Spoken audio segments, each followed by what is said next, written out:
Welcome to this episode of The Wolf and the Shepherd. Returning to the show, friend of the show, great guy all around. So glad you could join us again. We have Kevin Ross with us. Kevin, glad you could be here today. Hey, it's great to be back, guys. Kevin, I wanted to get you on the episode today to talk about mental health, mainly because between us, we don't have any. But I read an article probably about 2.5 weeks ago, which said there's going to be a mental health explosion.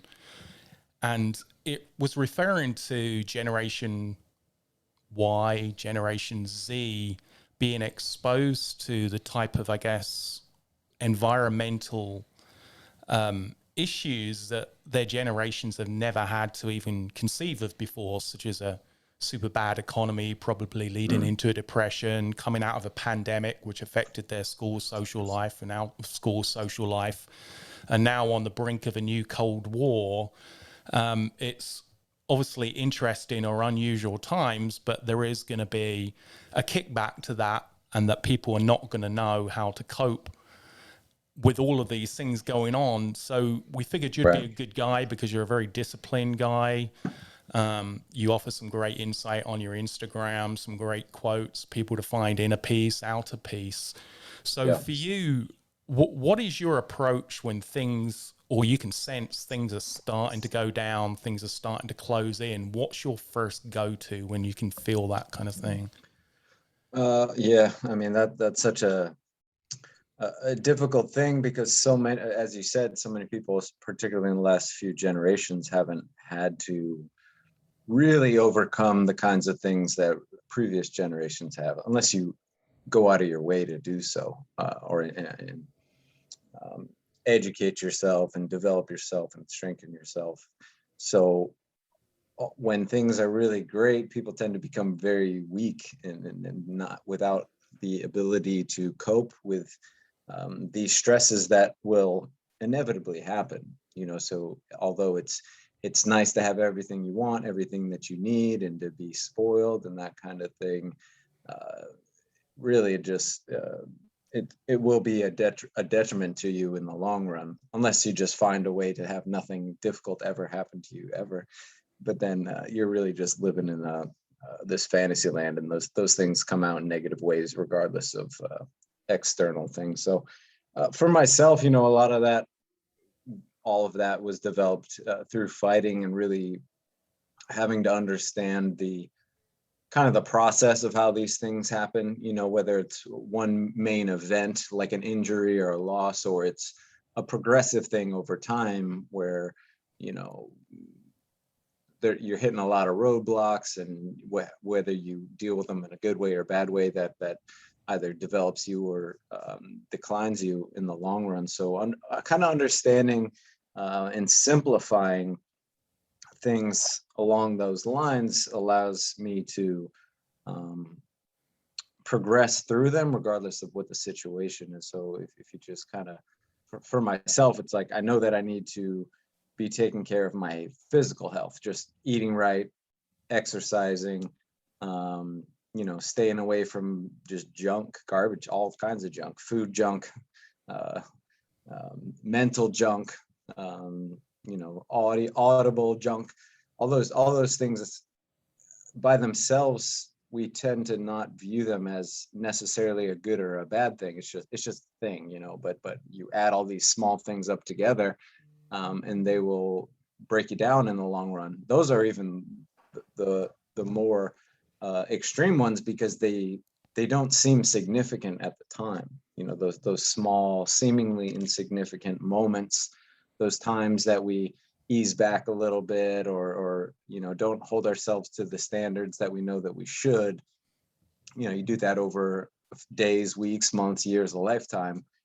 It can really add up. But that same process works for strengthening yourself as well. It might not seem like you're creating these gigantic gains on a regular basis because you're in your body every day. You don't necessarily recognize it, but when you look back a month, a year, 10 years, that's where you really see how far you've come from where you were and where you could have ended up. So kind of having a process, it's like, am I taking care of my health?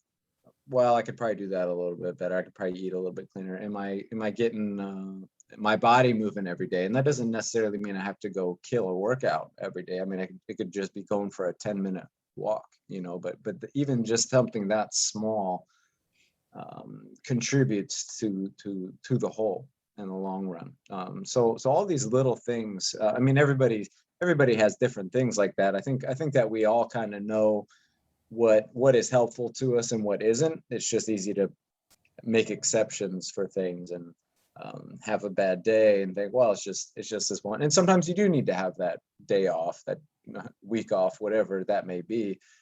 And that's kind of where things do get tricky, is where do you find that balance? Where do you draw that line?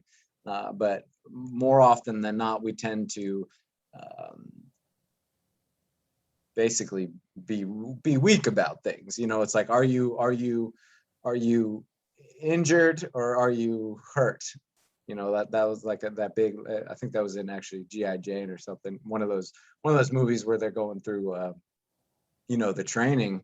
And it's like, are you injured? Do you need to go to the hospital? Or are you just like sore? Are you just tired? You know, where do you draw that line? And for myself, particularly in fighting, it was always, I just refuse for there to be a line, because there's always an excuse to be had, you know, whatever it is. And who's to say which excuses are more relevant than others? I mean, you're the one that has to decide that, because you're the one that has to live with that in the long run. So I was always pushing myself to the extreme. You know, at times that is detrimental, where you overdo it and just grind yourself down. And that's where it's very important to recognize, you know, and take into account on a daily basis, like, is this actually helping, like smashing my head into this wall, or do I need to kind of go around it a little bit or ease back a little bit? And, you know, that's an unending journey that you know, you never figure it out. I've never figured it out. It's but by constantly trying to find that balance point of that line, you're always going to be on one side or the other. You know, use like balance as an example for that. Like, you can't ever find balance. You're always jumping over one side or the other, and you're constantly trying to get to that center point. But you don't just sit there, because you're always moving. Like, to stay balanced, you're moving like that. If you look at someone like on a balance beam or anything, they're not just a statue. A statue is going to fall over, because everything's moving, everything's vibrating. And if you kind of recognize that, as long as you're constantly trying to find where that is, you're going to have better balance than if you just act like none of these things matter, or they're not significant, or it's just a little thing. And I think that's where most people tend to get lost, because it is just a little thing. It isn't that big a deal, but a lot of little deals become a big deal in the long run. So you kind of mentioned that, you know, the physical health and then the mental health. Do you have to get one of those squared away before you can get the other one squared away? Like, do you really have to get that? I think they go hand in hand. I don't think you can.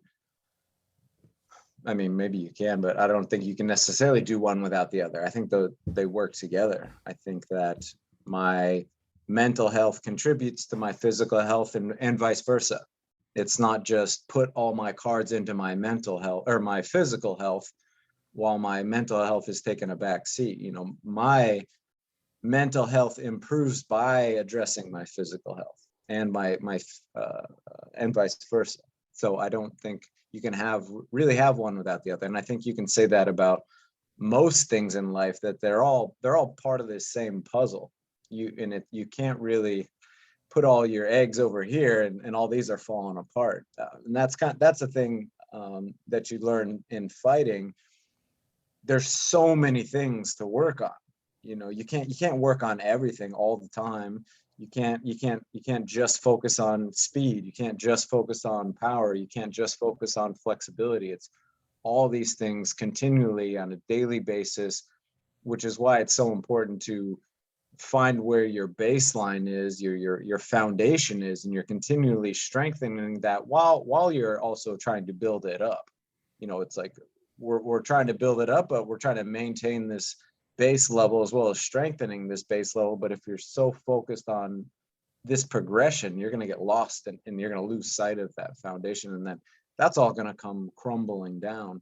So what you see a lot of times in the fight world, particularly when people aren't getting trained properly, is you're developing a lot of abilities, but not ones you can really apply to life or to the ring or to a real fight. So it might look good, you're doing all the moves, you're doing a lot of numbers, you're doing a lot of flash, but when it comes to somebody actually checking you on that, you just fall apart and you crumble because you have no foundation. You're not building it on anything. You're building it on smoke and mirrors, and that can be applied to really just about anything.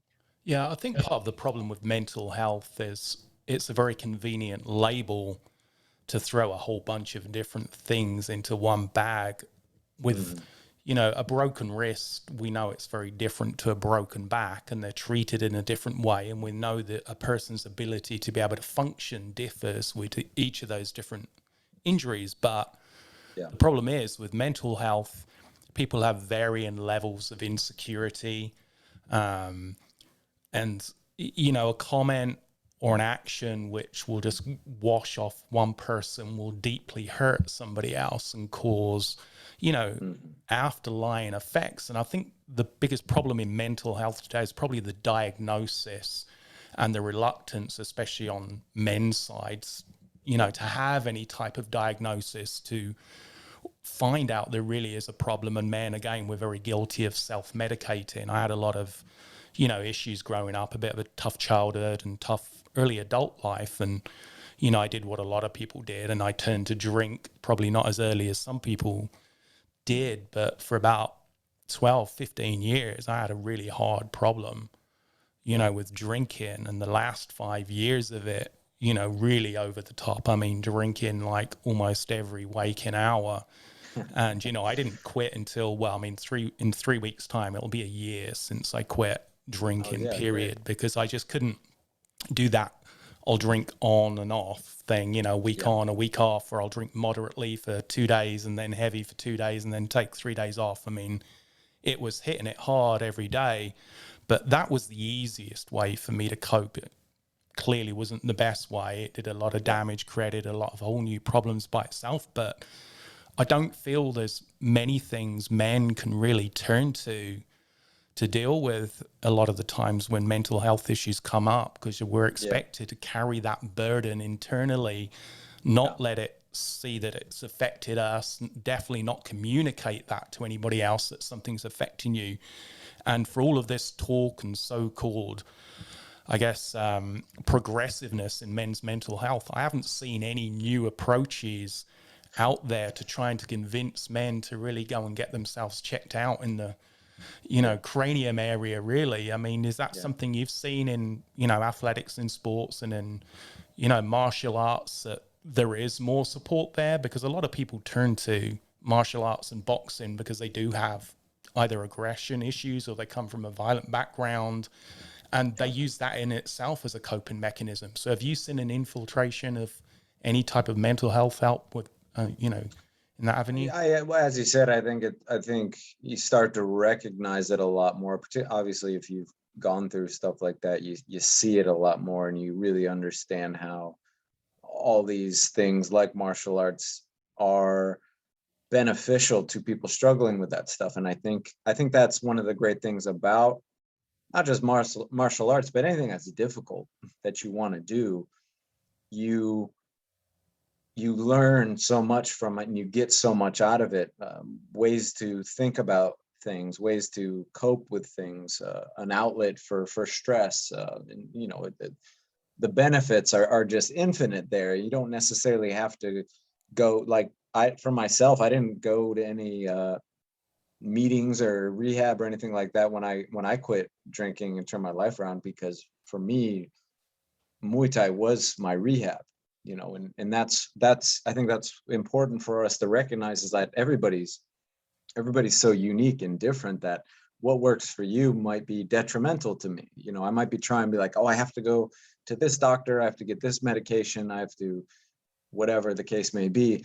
And really that might be doing more harm than good. So I think it's important to kind of explore what brings that life out of you, that brings health out of you, whatever it may be. For some people it's art, some people it's something physical. Some people, it's something mental, like studying or reading a book. You know, it's all those things can be just as, if not more, beneficial than medication or doctors. And I think that at least that's where we should start with a lot of things. You know, we're so quick to jump to the easy fix, but the easy fix usually isn't the better fix. It's just quicker and it's easier and it seems more impactful in the moment, but long term, that comes with something. You know, everything that's easy comes with something. Everything comes with a cost, and it's very easy to neglect that and not view it in the moment, because seemingly it's not there. Like it comes free. Like when they're handing out all this money, like, oh great, this is wonderful. I'm like, well, yeah, where do you think that money comes from? It's not free. If anything, it's costing you double because you think that it's free. Right. Whereas when you're doing something that's immediately apparent, you understand what you're paying. Like that's why, you know, doing physical things is like, you know, it's going to cost you pain, energy, time, all of that. It happens in the moment, and that is significant to all things in life, because you recognize that nothing is gained for free. It comes with that cost. And you know, I think that the more we encourage people to understand that, not just like there's this easy fix over here, or everyone's in such a rush to medicate themselves, and you're like, so you're putting a band-aid on a something that needs surgery, you know, and where it's like, oh, put a band-aid on it, and it's like you're bleeding out all over here, but it's not coming out of that hole anymore. So yeah, I think the more that we just taught, like, express it, you know, that's why I'm very motivated to, you know, talk about my story and these kinds of things, because I think, you know, at the very least, the fact that people are even discussing it is helpful to so many, because so many people, myself included, you feel like you're the only one dealing with it, because people don't talk about it, particularly when it does come to males. You know, you don't speak about it. It's not to be mentioned. You know, and if it is a problem, you better keep it to yourself. So finding that support group, finding that person, whoever that may be, or that outlet, you know, just having that outlet to, it's not like I go to the gym and talk to people about, you know, what's going on with me. It's like just doing it is extremely beneficial. And yeah, of course, through that, you're going to develop friendships and people you trust, and you can really go about it that way. But as I said, there's no easy fix. I think it's a simple fix. It's not easy. It's like, find something to find a direction to point that energy in. All this stuff, like for myself with drinking and my addictions, is like, I just got to find something positive to point that at. It's not like that energy doesn't go away just because I'm not drinking. Like, I have to do something with it. And if I'm not doing something positive with it, the only other choice is to do something negative with it. There's no neutral energy in us. If you have this, whatever it is in you that's destructive, you can use that very destructive thing for something extremely positive, because you have that energy in you, whatever it is you want to call that. It's just where are you pointing it? Where are you pointing the camera?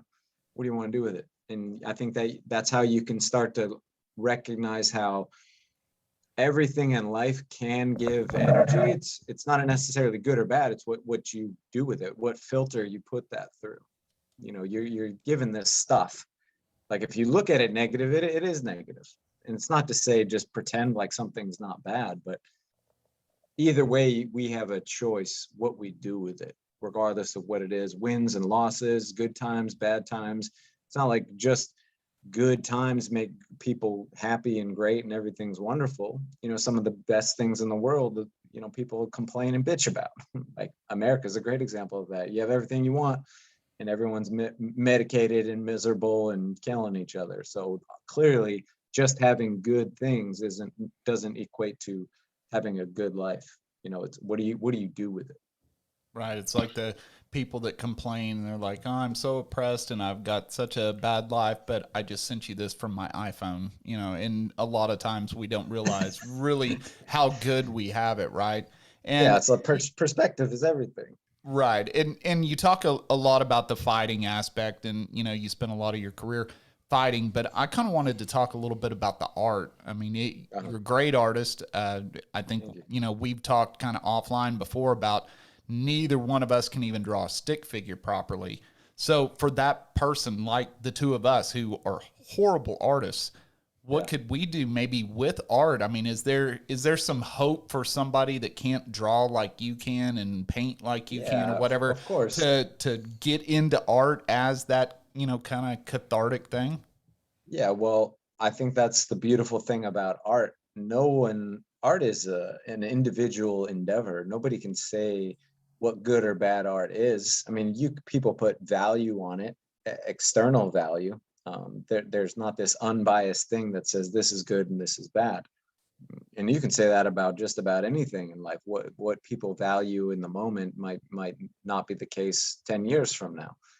So do it for yourself. I mean, I would say that about same things with like martial arts and stuff like that. Like do it for yourself first and foremost. Like if you have the desire and the ability and all the other factors to progress with it, you can. But at the base level, you do it for you. That was something I had to come to terms with, that very first fight I had, where I just got destroyed and stopped. And the question is, are you only going to do this if you can win? Are you only going to do this if you look good? Are you only going to do this if everything works out for you? And I was like, no, I love to do this. I might be the worst fighter of all time, but I'd love to do this. And at the base level, that's what it should be. And from there, what can I do to get better? Can I get better? Okay, I'm going to do that. Are there things that I can't change? Well, then I can't change them. But there's always ways around it. It just depends how much time you want to put in, what you want to do. Yeah, physical ability and opportunity and all those factors come into play. But when it comes down to it, I think that's why that what's at the core is what's so important and valuable, because that will inevitably come out in the long run. So yeah, art should be, don't don't think about it as this has to be good so I can show other people. Who gives a shit what other people think? That's external motivation. If that's what you want to do and you want everyone to love what you do, well then yeah, I would suggest maybe practicing and getting better at it. Yeah, I But when think it comes, I think, but again, what's so great about art, martial arts, I mean, I think everything can be art in this world. Is it's whatever you want to do with it is what it is to you. Some people it's just for fun, some people it's for work, some people it's for their mental health, some people it's just to kill time. I don't know, whatever the case may be. But it's whatever you want to make it. And again, that applies to everything in life. What do you want to do with it? What do you want to make it? There's no guaranteed avenue in any of these aspects of life. So at the very least, you should know why you're doing what you're doing.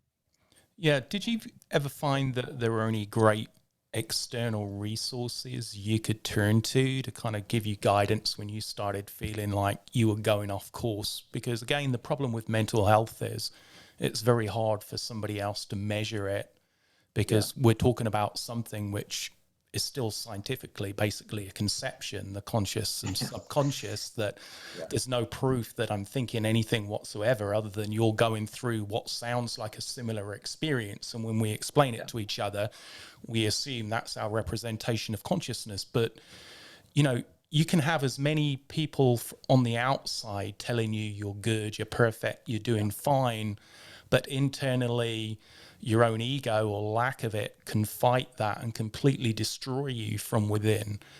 And, obviously being, a successful martial artist, those, I guess, little points of doubt must pop in or come in during a fight if you've been hit with a particularly hard hit or you can't figure a way through this guy's defense.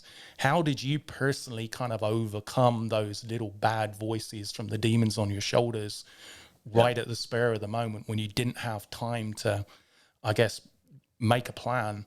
yeah, yeah. I think that's where it's so important to be brutally honest with ourselves, with really everything. Everything that we're trying to do.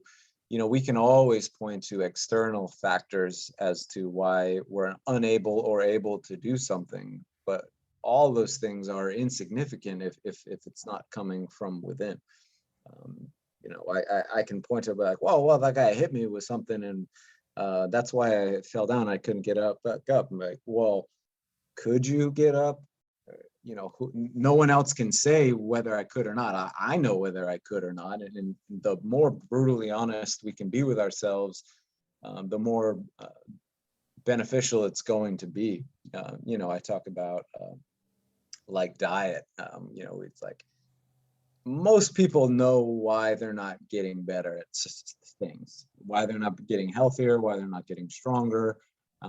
You can spout off all these excuses, which might be real, but they are still just excuses. There's always ways around whatever your excuse may be. There's always people that have those excuses and are accomplishing things anyway because they refuse to rely on them as a reason why they can't accomplish anything. So the more honest and just brutally honest we can be with ourselves, recognizing what we're doing that's helping us and what we're doing that's hurting us. And if you can just start there and just weed those things out, or at least be honest with yourself about what they are, so you can view them that way when you're doing them. It's like, I know when I'm doing this, it's not helping me, but maybe I just need to blow off some steam, and I got to pay for it. I'm the one that it costs, but I know what it is. It's like, I know when I take this time off, when I eat this thing, when I do whatever,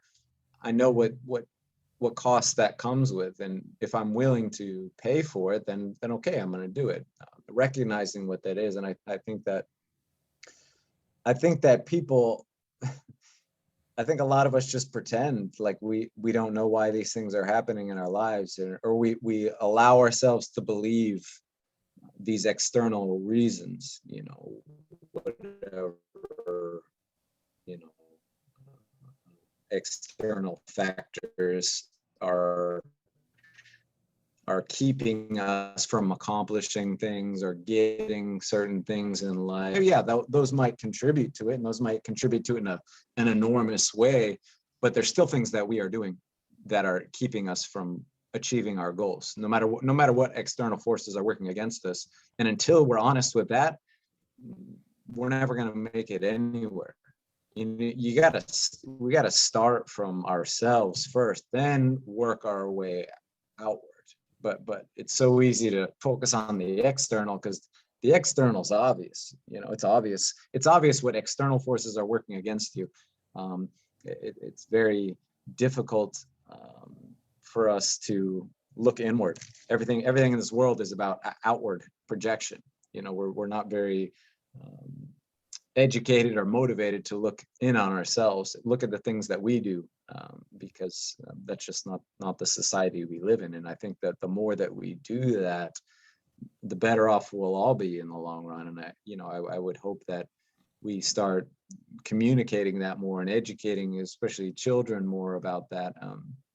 Or else we're always going to be in this victimhood mentality minded world that's getting worse and worse and worse. Yeah, I find it's probably harder for kids going through any type of mental health issues because their peer group is notoriously pretty brutal, and you can't escape them. As an adult, you can take steps to kind of escape people and take a little bit of a, personal health time to yourself. But as a kid, that can be very difficult, having to go to school every day, and especially if you're at an age where you're kind of forced to interact. Mm-hmm. It's sometimes hard to escape that environment, which is causing you the issues in the first place. And also having a lack of people to be able to really talk to, because right from a small kid, your parents are telling you, don't whine, don't complain. And you're almost brainwashed into this, don't bring this up unless it's really important. And then you get to a certain age and you don't tell your parents shit. I mean, most teenagers, feel like, well, if it's a choice between telling my parents and getting in trouble or keeping it to myself, the first one's not an option. And, unfortunately, church seems to push away the whole notion of personal suffering with the answer of like, oh, what you complaining about? You know, people have it worse. So, you know, you've got no rights to complain, a bit like, you know, with your iPhone example. But to me, that's always been the same as well. That's like, you can't be happy because some people have it happier, you know. And so I don't feel church always helps in its over happy clappy approach of, oh, we'll just open the Bible, everything will be fine, because as we probably all know through personal experience, that's not an instant fix to these issues. But what is an instant fix is drugs, alcohol, promiscuity. Those are instant fixes, and they're easy to obtain as a teenager. So what advice would you give specifically to probably teens who have issues, who don't feel they have a peer group they can share with, who don't feel necessarily like they can confide in their parents? What do you think their first step should probably be to really kind of get towards centering themselves? That's a tough one. Oh man. Like I kind of was saying before, I think that, you know, it's hard to, I think that's one of the more difficult things to convey to anyone, particularly children and kids, is, you know, you might not have anyone that you can talk to. You might not have any resources that you can use or places that you can go. But we can all go internal, and we can all communicate to ourselves or to, you know, your God or your whoever. You know, not having resources isn't necessarily a reason to not progress and not take into account. It's like, what can you do in that moment? You know, I use the example for like injuries. Whenever we have injuries or something like that happens, it's so easy to view that as a reason why we can't do anything. You know, my leg's broken, my back's broken, whatever. But there's always something that can be done. There's always something that we can work on, even if it's just our mentality and our viewpoint of something. Even if I'm in a full body cast, my brain's still working to some extent. You know, I can still, it's like just sitting there and not thinking about how awful this is and how I'm never going to get out of bed. And, you know, the way that we're thinking might not change what we're in at the moment, but it'll change our view, and that in itself will change our outcome. You know, our perception is our reality. You know, we tend not to think about things that way, but I mean, just look at the world right now. There's polar opposite realities happening right now. Now, is that changing what's actually going on in the world? No, it's just how you're viewing things. So just our perception of reality is what shapes our reality. If you think good things are going to happen, it might not necessarily make these good things happen, but it's going to change your perception of the things that do happen, and you're going to be able to view them in a way that's more positive, or what can I do with this to benefit from. You know, and that was something like with myself when I would have injuries and losses, is we can view this as a reason not to keep doing this thing. Like this is a roadblock. This means I shouldn't do this anymore, or I can use this as fuel to get even better. And it's not that the people that make it are the ones that everything great happens to, and the ones who don't are everything bad happens to. It's the only thing that unifies people that make it and the ones that don't, or is how they use these situations, whether they use them for benefit or their detriment. And that perspective on things will completely alter your existence just by the way that you view things. It's like, here's this thing. Stop viewing it as a good or a bad thing. It's just a thing, whatever it is. It's this thing. It doesn't have feelings. It's a thing that happened. What can I do with this thing? I can let it destroy me, which is very easy to do. And that's the problem, is it's a lot easier to destroy ourselves than it is to grow and to strengthen ourselves. But that's it's just like perspective is, you know what they say, like perspective is everything. How you view things is our entire existence, is our perspective. And you can say reality plays a role, but not as much as a role as our perspective does. And I think that if we would talk about that more and understand that a little bit more. Like there's not this unbiased reality happening outside of our perception. It's like we all think that everyone's looking at the same thing when they look through their eyes, but every single person is very unique in how they view things, how they feel things, how they hear things, how they interact with things, because of an infinite number of factors: their upbringing, their race, their gender, their experiences in life. All these things change our perception. And that's something that we actually have control over. Like we can change how we view things just by practicing, just like trying to get stronger in the gym. It's a daily thing. You're not just strong or weak. You're somewhere in the spectrum, and you can either move towards one side or the other. Every single day, every single moment, we all have opportunities to strengthen or weaken ourselves. It's just a matter of who takes those opportunities. Who takes accountability in the things that happen. Do I have a choice with what happened to me? Maybe not, but I do have a choice of where I go from here. And the more that we can do that, the more we take control of our lives. We don't feel like life is happening to us, like we're happening. We are part of what is happening.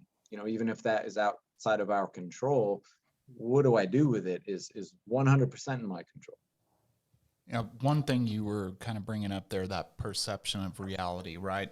I think a lot of people get confused with that nowadays. You have what we'll call the social media reality of what's going on. You've got the fact checkers that tell you whether or not this is true. And if somebody says this and a fact checker says, oh, no, that's not true, maybe the fact checker's wrong, maybe the person posting it's wrong. But it keeps people from expressing their opinion, whether that's a good thing or a bad thing. But then bringing up your deal about like the teenagers and the kids or whatever, that's their reality. That's how they get their information, and they're confused. What can we do? I notice Elon's trying with Twitter. I don't know, if that's going to do anything or not, but or do anything positive. Yeah. Are we just stuck there? I mean, is that what we've just all got to get used to? And we've got to say, hey, let's shut off the screen, let's shut off the device and actually see the real world? I think that there's always things in our existence that we can point to, just like social media and the internet. Like prior to that, there was something else, and prior to that, there was something else, and in the future there will be something different. As if this one thing is the problem for everything. Like when TV came out, like, it was very easy to say like, oh, now this is the problem. Yeah, there's good things and bad things to everything. There's a spectrum to everything. Trying to put it in these boxes of good and bad, I would say there's very few things that you can put in that polar opposite, good and bad. There's a spectrum there. How you use things, how you view things, your experiences with things, everything in this life, especially because of the news and social media. It's like you have to be in this box, you got to be in this box, and if you're in this box, you're in this entire box, not even just this viewpoint of this box. You're over there and we're over here, and we're just clashing heads about all this stuff. But when you actually like sit down and talk with people, even people that are on the opposite side of the spectrum, you understand that you got a lot more in common than you do different, or you're at least a lot closer than it might seem like on the outside. So that's why communication is so important, and that's why communication is so censored right now, because when you do censor that, you lose that middle ground of communication. You're on this team or on this team, and those teams don't get along. They have to fight and they have to hate each other. And that's where really horrific things in this world always happen. You get put in one camp or the other, and we think we're so different than the people over here, when they're just human beings that are having this experience, and they might not even be, they might be as close to the middle as you are, but you have to be on a side, because that's just the way that we're tribalists, and that has a lot of negative things. And if we don't recognize that or understand that about each other, we'll always be fighting. We're going to fight over every aspect of life. If it's not this, they roll out the next thing that we can fight over. Now there's a war going on there. everybody wants to say what's right, what's wrong, as if there's a good guy and there's a bad guy. That's the only option. Like there's only bad guys, I think. they're just different bad guys. You know, they're I think particularly in this country, and you know, maybe in other countries as well, I'm sure to a degree, we're brought up in this guise of everything we do is right and everything everybody else says is wrong, and we have to be the police of everybody because we know what's right.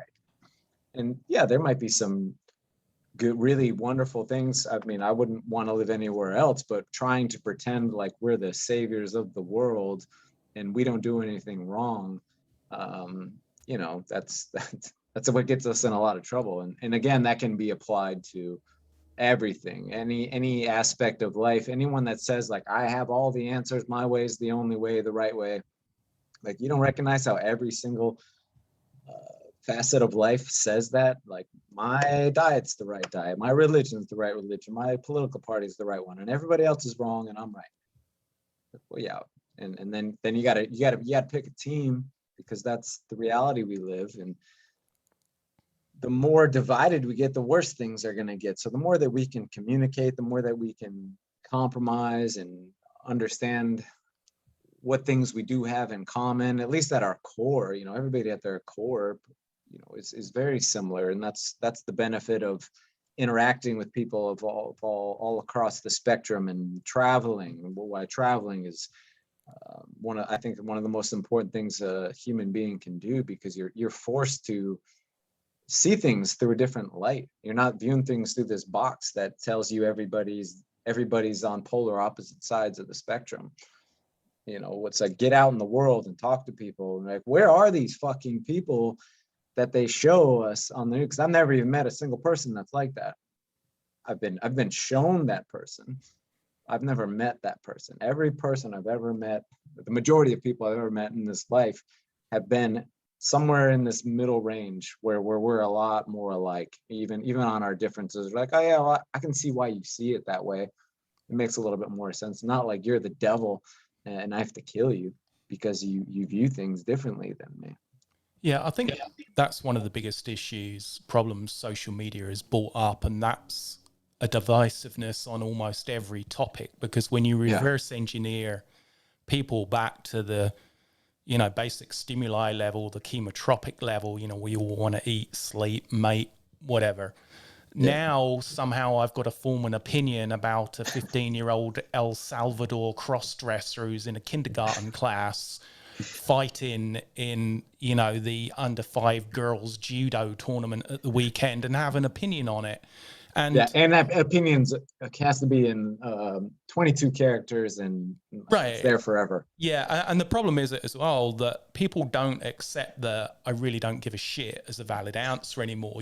I remember growing up, I don't give a shit. People wouldn't bother you with a follow-up. But now, I don't give a shit. They put a label on you anyway. It's one of those kind of, if you don't speak out against it, if you're not doing something actively against it, then you're for it. And I think we found that, you know, or if you're not for it and you don't actively speak for it, you're against it. Right. It works both ways. Yeah. And I think we found that during the Black Lives Matter movement. You know, they tried to guilt people into being active in marches and, you know, donations.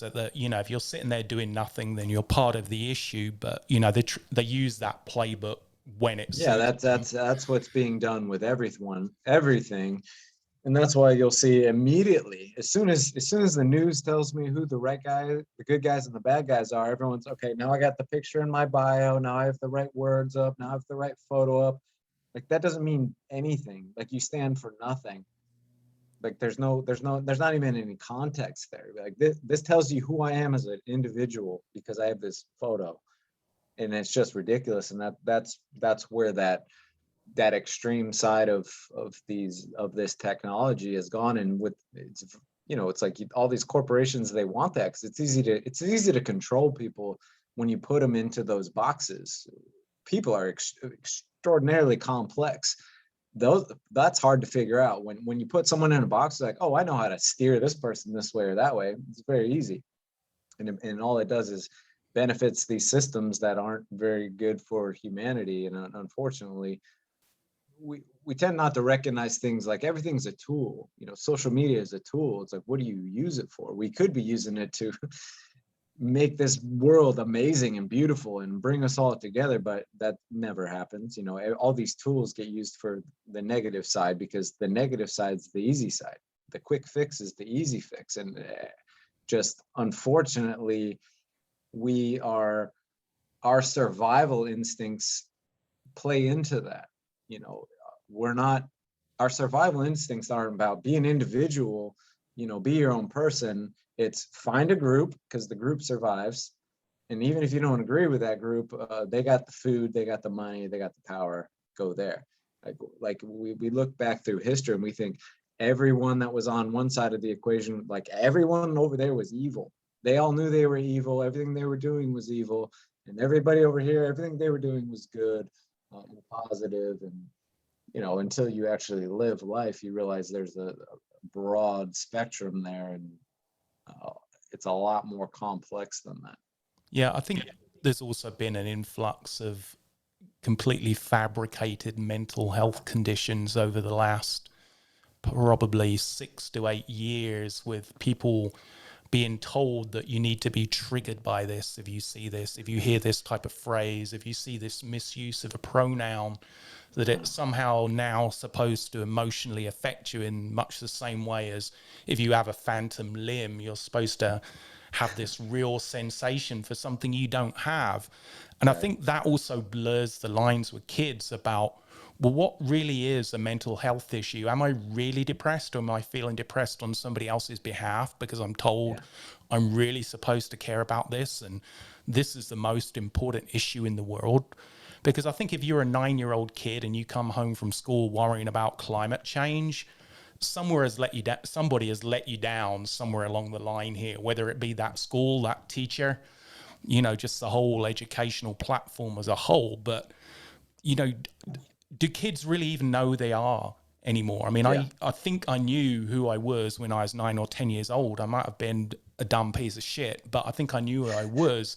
But I don't think kids now really get that opportunity to be existential or introspective and find themselves so much, because, like I said, every small thing you can have a disagreement on, there's a label for you. And these kids, you know, are now being taught, you know, before they even understand the concept, okay, you come from a place of privilege, and, you know, kids are just bewildered.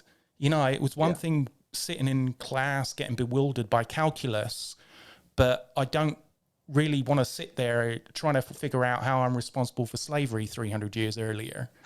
So, I mean, I don't know if there's any answer within the educational environment towards mental health, because the educational system seems to be pushing just as many as these lunatic fringe ideas of oppression as the leftist media does.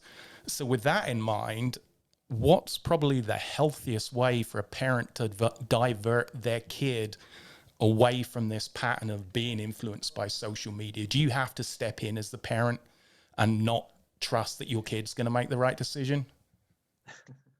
Well, I mean, I would say, I'm sure as a parent, you do that with a number of things. You know, it's like, just because the world says this isn't a negative, this social media isn't bad, doesn't mean that it isn't. It's like, well, what are they doing with it? What are they, you know, it's very individual dependent. You know, you can't, because some people can use these platforms for really great things and for educating themselves and for communication and everything along those lines. And then some people can sit on there all day and just feel like this piece of shit person.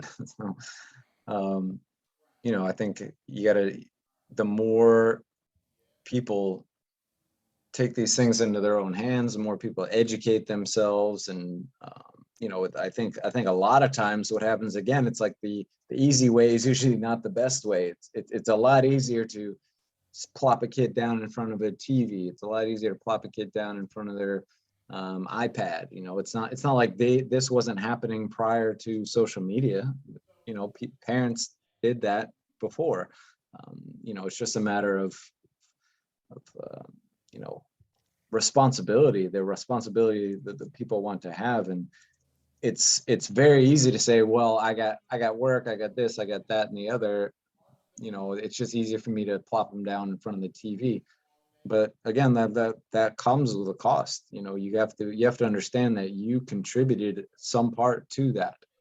There might again be these external forces that are working, but they don't carry all the blame. We carry the blame as well. What we do with these things, how we educate ourselves, even just in regular schooling prior to all this. I mean, school is a very skewed education. There's education in there, but pretending like you're getting a full education just because you go to school is pretty ridiculous. And the problem is it's just easier to let your kids go to school and then be like, oh, they're going to get all the education they need at school, and then I don't have to worry about it. But where you're only getting this tiny little spectrum of knowledge in there, and like all of our history and everything else everything's just a perspective. You're getting a perspective of knowledge. You're getting a perspective of history. You're getting a perspective of science and every other aspect of life. It's not like there's this unbiased education that's just handed to people and, you know, do with it what you want. It's a piece, a little bit of piece of the puzzle. But we like outsource all this stuff to schools, to churches, to politics. And again, the more we take accountability in the things that we can do, and the control that we do have, I think the better. Yeah, it's kind of interesting you bring the education part up, because I think about this a lot. I had a talk with my daughter here not that long ago. It said, look, you know, college is almost ridiculous. She's a sophomore in college. And college is almost ridiculous now because all you're doing is regurgitating everything you can find on the internet. So if Kevin Ross was the superintendent of the public school system of the United States, what would the Kevin Ross education system look like? Probably just your average warm-up class at Cobra Kai or something. I don't know. Let's practice headbutting each other today, don't we? Well, I think the lack of conversation and all these things, we have these institutions like education, like religion, like a lot of things where it's like what I say goes, everything I say is right. This is all the information that you need. You're not allowed to question me. Government is obviously does that and always has. You ban communication.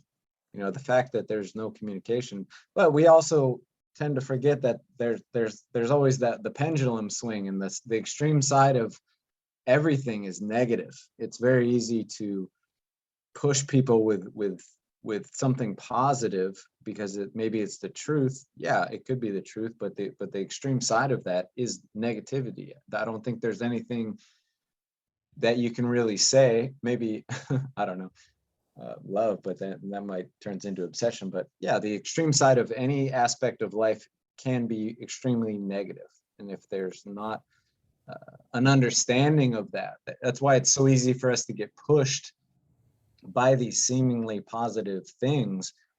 But then when you go back and look, we're like, oh, that was really like messed up what they were actually doing with that. And that's been terribly apparent over the past 2 years is, you know, they're like pulling on people's heartstrings. Be like, don't you care if people die? Don't you care that this is happening? And if you like, yeah, of course I care, but well, obviously that means you don't care, and we put you over there with the people that are against this. You know, there is no in between. I think that playbook has been used over and over and over again since the dawn of humanity. You know, it's always been used. Now it's just, I don't know if it's necessarily more prevalent. It's just more obvious that is going on. I often say, like, nothing that's happening today is new. It's like circumstances may be new, but this playbook that's being done, this pitting people against each other, this abuse of power, these wars and every other aspect of reality right now, that nothing that's happening today is any different than it was 2,000 years ago or beyond. You know, it's the same. Like, human beings are it's the human nature of us. You know, everybody wants to be right. Everybody wants to be on the right team. Everybody wants to have all the answers. Everybody wants to have all the stuff. And you know, if you put things under a certain light, it can look like a very positive thing, and that's how we get stuck into these camps, basically. Yeah, I think one of the other dangers that has come about is this rise of the phrase toxic masculinity. And this, I guess, trying to oppress people who show any type of masculine or dominant type characteristics in their personality. And there was a high school football teacher in Oklahoma, and I'm not going to mention the name of the school, but the high school teacher was told that he needed to get his football players to make a list of where they think they stood on the toxic masculinity scale. And it had 10 for, you know, the highest level of toxic masculinity. And then obviously it went all the way down to like 0 or 1. And apparently the independent school district they were in actually sent out these charts, and they were specifically aimed at the student athletes in these school districts. And he was explaining this chart to his football players, and he said, look, there's only one way we can do this, really. And so what he had printed at the bottom of his chart outside of the gym, at the top was toxic masculinity at number 10, and at 1 at the bottom was little bitch. He said, look, just find yourself somewhere in the middle of here and just put a number down, and let's get this out the way. Now, as funny as that is, I think it is true that there is a sliding scale. You don't have to be a toxic masculinity or whatever that even means, or a complete fairy. I think you can be somewhere in that scale of feeling confident in a physical altercation, physical at changing the oil in the car, physical at, you know, fixing the faucet if it goes wrong. But you can also be, you know, an intellectual person who still fits these stereotypes of a man. And I think that kind of has almost forced that gender dysphoria type, I don't know, attitude on boys, especially, that it's okay to not be a man. It's okay to not be a boy. Whereas traditionally that was our coping mechanism. You're a boy, you're a man, you man up and you face this problem and you overcome it. But now it seems like they're trying to teach people, no, it's okay to give in to the problem. You know, it's okay to admit that weakness and give in to the weakness. And again, the more I think about it, and I think about how the kids are being thrown these curveballs before their brains are even able to, you know, conceive of these ideas. Not that they make any more sense to us as adults, but you know, how do you think, you knowing how you were as a kid growing up, what do you think you would have made of the school system nowadays? I mean, well, I think I would have thought the same thing I thought when I was coming up. Like, this place is fucked. It's like so bad. I think it's only, you know, gotten worse. It's such a complex thing, you know, like with a lot of these issues. Of course there's elements of truth in them. You know, like trying to pretend like no one's racist. I'm like, okay, but like trying to pretend like everybody is just as bad. You know, they're again, what I said earlier is that the extreme side of everything is negative. So we're more and more, you keep getting pushed into these boxes, and the box is the extreme side of the issue. And you know, not it frees people from one being accountable. It also allows people to put 100% of the blame onto somebody else for whatever the situation may be, even if they might only be 0.01% of that percentage in there, disregarding the majority of the factors that they played a role in. And now we're just like hitting this ping pong ball back and forth of whose fault something is. So I hated school coming up. I actually dropped out when I was what's the second year of high school, junior? Sophomore. Sophomore. Yeah, I really just, I never felt like I was really learning anything. I mean, after like maybe middle school, you know, I was like, what am I doing here? I mean, I was failing out of school, and then my dad was like, all right, you can drop out if you get straight A's. So the next semester I got straight A's. I'm like, it's not that I'm stupid. It's that I have no motivation. I'm like, why am I learning this dumbass shit? Like, memorizing information isn't learning information. Like, there's a difference there. And that's another thing we don't talk about. There's aspects to education. You know, just because you memorize something doesn't mean you know it. You just know how to say it again. That's not anything. It's like the the person that plays in the orchestra. They can read music and they can do the process of those notes, but getting them to just play something on their own, you know, a lot of times that doesn't happen. You know, they know how to computerize it. You know, they know how to do the motions and go through with it like that. But you need both sides of that, or more often than not, you need the creative side more than that education side.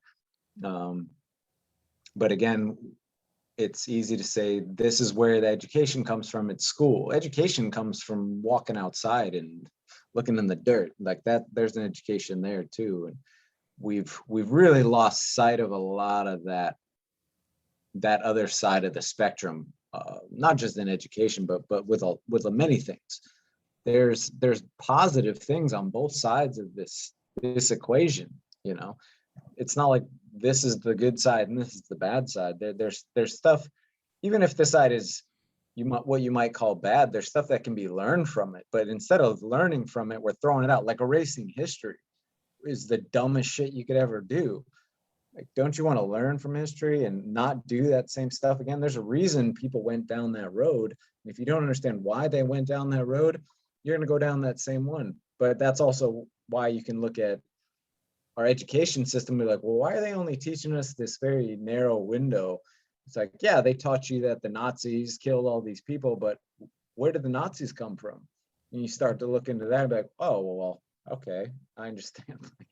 They were getting killed and oppressed as well, and then they started their own team over here, and then that just got out of control and turned into this other thing. That's why I love the origin stories from movies, especially when they do like a villain and like show like how did they become a villain? Were they born a villain? Like, no, a lot of times they were doing something actually very positive, and they just took a left and went down the street, and that's we're erasing that out of history. Like, how did these things happen? These people weren't just bad people. Again, there are very few like wholly good people or wholly bad people. Everyone's some combination of both. And unless you understand how these things happen, where they came from, what contributed to this, it's just going to happen again.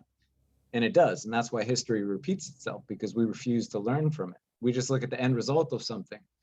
The end result was these people were bad and we were good and we took them out. Yeah, but then in the process, you killed all these innocent people, and now those people started their own gang, and they're like, fuck America, because they bombed my family. Like, for every bad person you kill, you create 10 more because you did something horrific to them. So who's the good guys and who's the bad guys? Yeah, I think the number of attempted coups or assisted coups the US has participated in over the last 40, 50 years is like in the 30s. Oh, no. I saw some deal about it, and it's more like 80 something. Yeah. I mean, it's a lot more than you'd realize. Well, 30 different countries. Some of them we tried about 6 times to topple the government.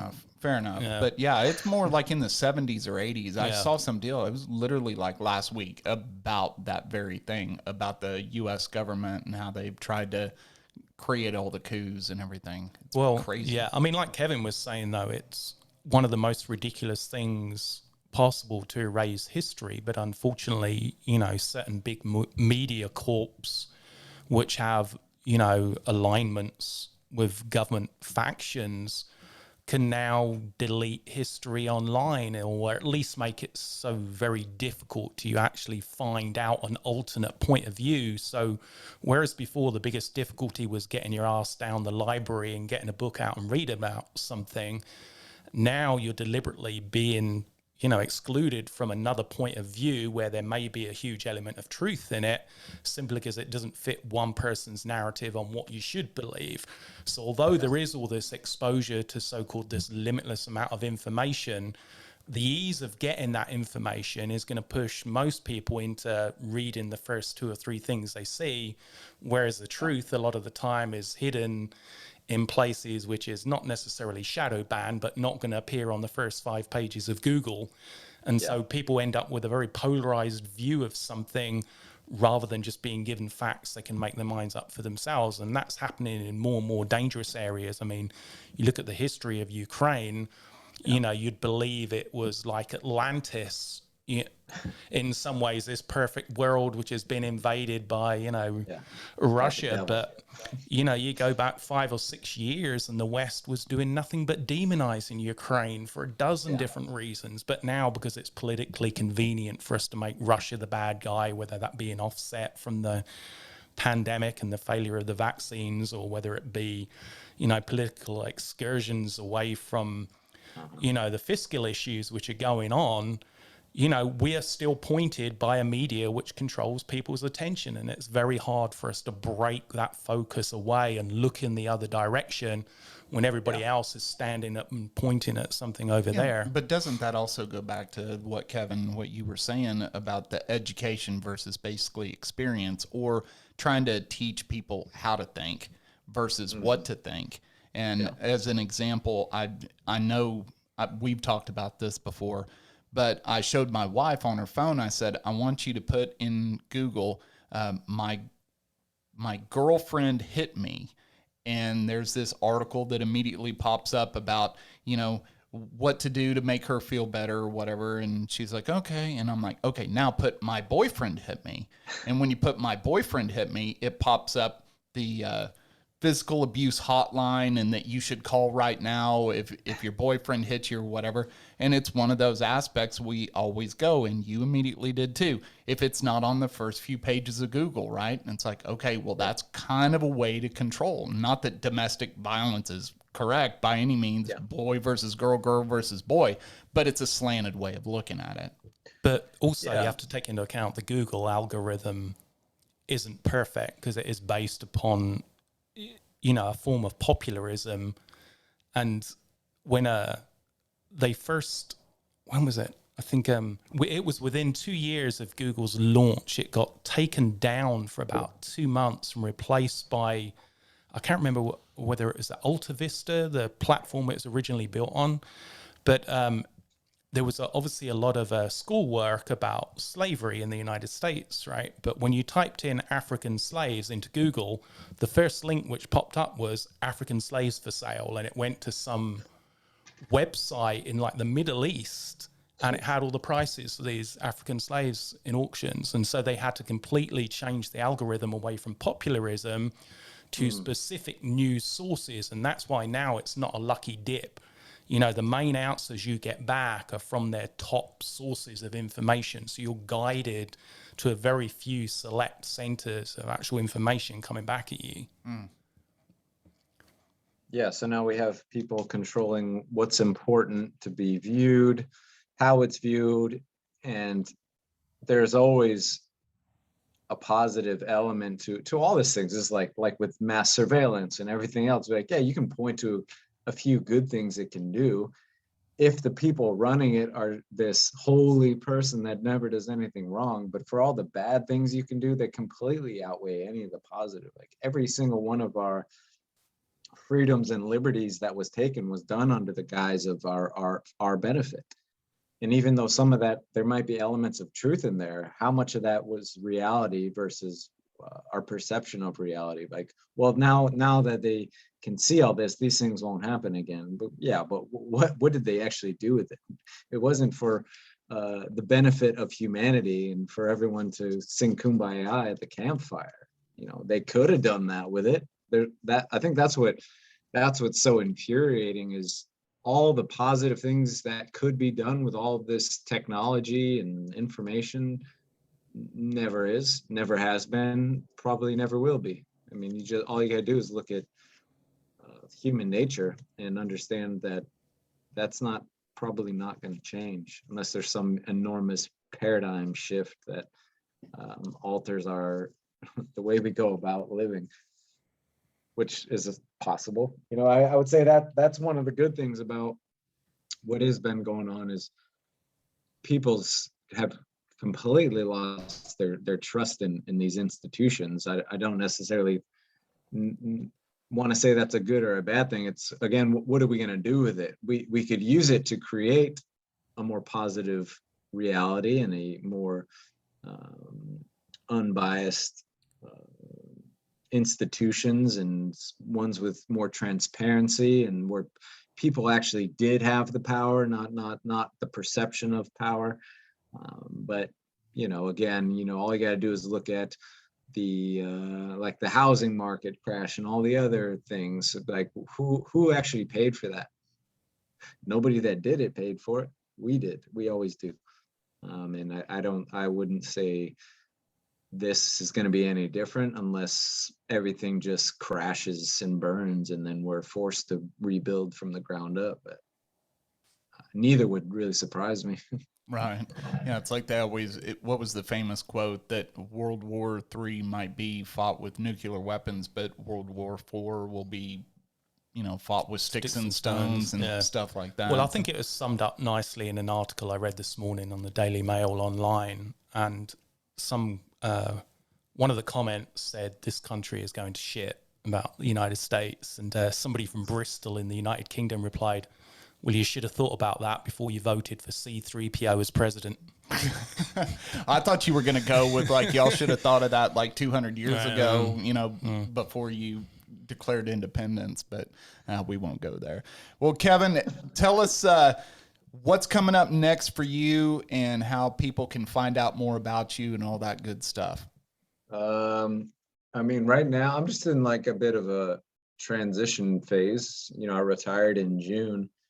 So I've been pretty nomadic since then. We had our place in Hermosa Beach, which we sold because California's going where California's going, and got a RV, got on the road, and we've been nomadic since then, bouncing around. We actually drove across the country twice, and at the moment I'm in Southern California, but trying to figure out where we're going to end up. Montana was pretty wonderful, so I'm hoping that's where we're gonna go pretty soon here. So yeah, I'm in the midst of just exploring, kind of like I always do. Where to find me, that's kind of difficult since they completely shadow banned my Instagram, and now they shut it down to where I can't even post it anymore because I'm a spreader of disinformation, apparently. Yeah, you can always go to my website, it's thesoulassassin.com, and you know, I got a lot of my info on there about what I'm doing and how to find me and that kind of thing. Yeah, cool. And not only that, but you can buy your shirts and everything. I got one of your shirts on. Got some cool stuff up there that you can get a hold of. So we'll of course have your website link and everything in the show notes and the information. And Kevin, hey, once again, awesome. Thanks for spending some time with us today. We certainly appreciate it. If you're watching this on YouTube, please click the subscribe button. It does help us out. Check Kevin out, and thanks for tuning into this episode of The Wolf and the Shepherd, and we will catch you on the next one.